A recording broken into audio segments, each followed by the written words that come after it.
We are moving along here. So now we're ready to start doing the layout. Let's build some walls. Build some walls, put some windows in, get this thing looking like a tree house. So you can see here that the decking, when I put the decking on, I run it wild. What that means is I run it over the joists. That way I can snap a line, chalk line, and make one cut, make a clean cut, and everything. You see, even when you try, you know, these things are always kind of, they're mismatched, so we can cut it clean. Now you'll notice here that this portion here is going to be just a little deck. And you'll see that these are spaced. These are going to be outside. It's going to be covered with a shed style roof. It's going to be kind of a modern look. But the reason why you space these is they're going to be outside. When these get wet, they'll swell. And if you don't give them any gap to swell, they'll split the nails. They'll shear the nails, they'll pull out, they'll just get loose, so you don't want that. So a good rule of thumb is to take the thickness of a screw, a deck screw, put it in there, and you always leave a space on any type of board you're going to put outside to allow for that. Now here, where the deck stops, and this is where the wall will be, where the front door and the glass lights there will be. These are going to be tight because these are going to be undercover with a roof on them, and no need for it. So if you notice that is why. So I'm going to snap a chalk line across here right now and square all of this up, and then we'll start laying out and try to figure out how we're going to install that little purple door.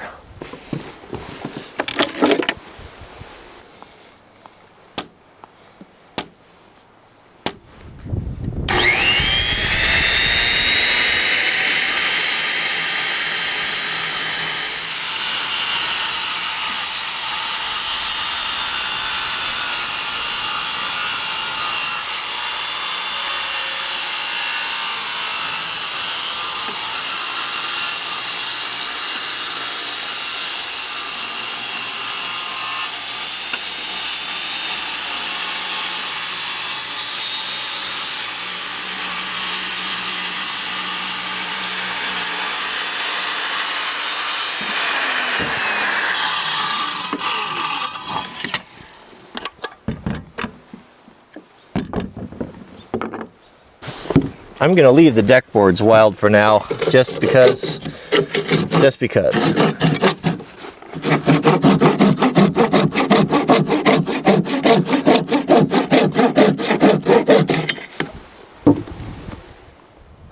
All right, guys, it's window time. Window time. So here's the door. You can see this is really neat. It's got little rollers on it, and the thing I like about it is it's almost all glass. And I have, what do we have, 4'8" opening at the deck. So we want it to be, it looks to the north, it looks to the mountain. We want it to have as much glass as possible. So I found these two pieces from a couple old double hung windows. The wood frames are all rotten. I didn't care about that. I simply wanted the glass. So I want as much glass as possible.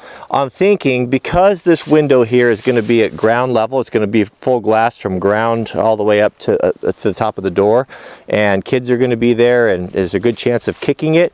I'm probably most likely going to, I'll just use this as a pattern and I'll frame to it, but I'll replace that with either a piece of plexiglass or a piece of tempered glass, just in case. I mean, the probability of someone breaking that or getting hurt is really high. So I think it's code. Anyway, not that we're building by code, but it's one of the good codes, I believe. So over here I've got the frame, and I'll show you. This is just a traditional frame from a double hung window. Double hung simply means that the top and the bottom, they both move. They both will go. You can move them up or down. So this is just glazed in, so I'll show you kind of how that works, how they used to install them, how to get them out safely, and then we'll start laying out for our wall. So the tools I'll be using for this is just this is a little saw that I got at Home Depot, Stanley Smooth Cut Sharp Tooth utility saw. Man, I love that saw. I think it was $10 or something. I use it all the time. It's a great little all-around saw. A putty knife, a razor knife, and then a razor blade scraper. So this is an old-fashioned style of window, just one pane of glass. That's how they used to do it.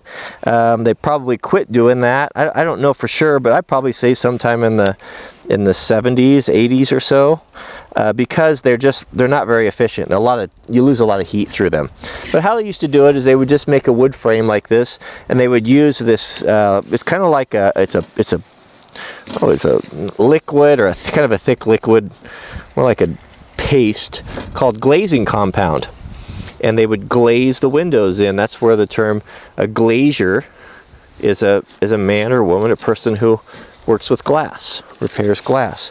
And so what we'll do is, it's really sticky, it really sticks to the glass, is we'll cut that bond between the glass and the glazing compound, so we can separate that. We're going to cut it on all four sides.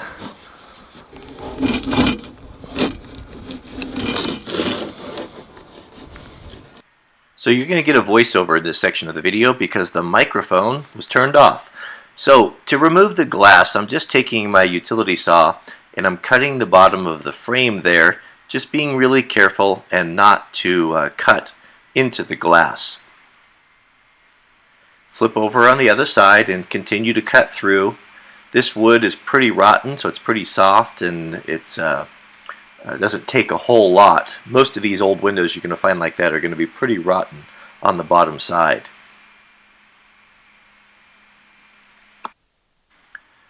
Here you just take your chisel or your putty knife and just gently pry off that bottom section of the frame, and now you can spread the two sides, and this is what happens when you manhandle it. You break the glass, which is just as well, because it forces the issue that I will put something a little bit safer piece of glass just to the right of the door. Again, you don't want glass like this on ground level, just because the high probability of someone kicking it and breaking it. So sorry about the poor audio. Now we'll move on to the framing of the first wall. Are you ready to start framing? Yeah. All right. So we have our first wall right here. Everything's pre-cut. I learned this from my dad, and it's so much faster to make a cut sheet. Pre-cut everything down on the miter saw and then bring it up. So we've got our studs, two different heights. We've got our headers, top plate, bottom plate, and then some plywood spacers. This wall right here is going to be the first ones where we're going to start, and that's going to be the glass and the glass door. So let's get started, Jack. Aye, Captain. What we're going to do is do the outside corners. And so what we have is we've got a 2x4. It's kind of a sandwich deal here with a piece of 1/2-inch plywood. I'll explain all of this why here. It'll be clear here in a bit. And then another 2x4 on top of it, like this. So we'll flush it endo here. Make sure that we're all the same. And then we put our first nail in.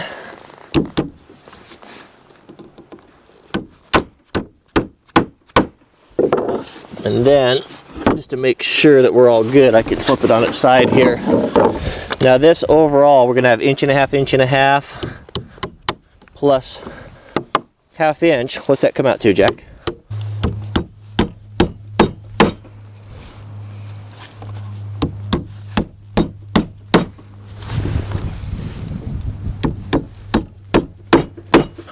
Alright, so there's the two corners. Here's the two top plates. Lay them out together so that when you transfer your marks top and bottom, they're the same.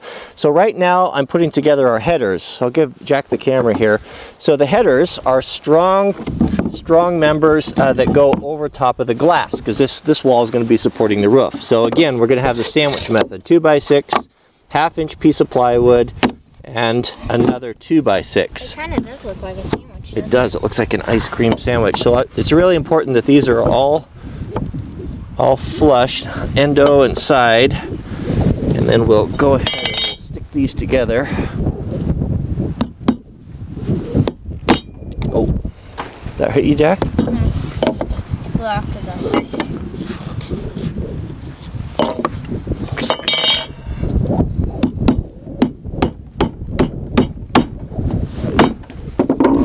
Every time you swing the hammer, I close my eyes. You know, it's so the treehouse, the base is so strong that it feels like when I'm nailing on it, there's no give. It feels like nailing on concrete. Oh, boy, it's been a long time since I swung a framing hammer. Look at that. Pathetic, Jack. What is? My hammer aiming.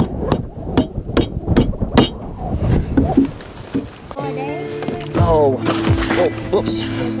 Yeah, gotta nail that header in there. I'm gonna get it up.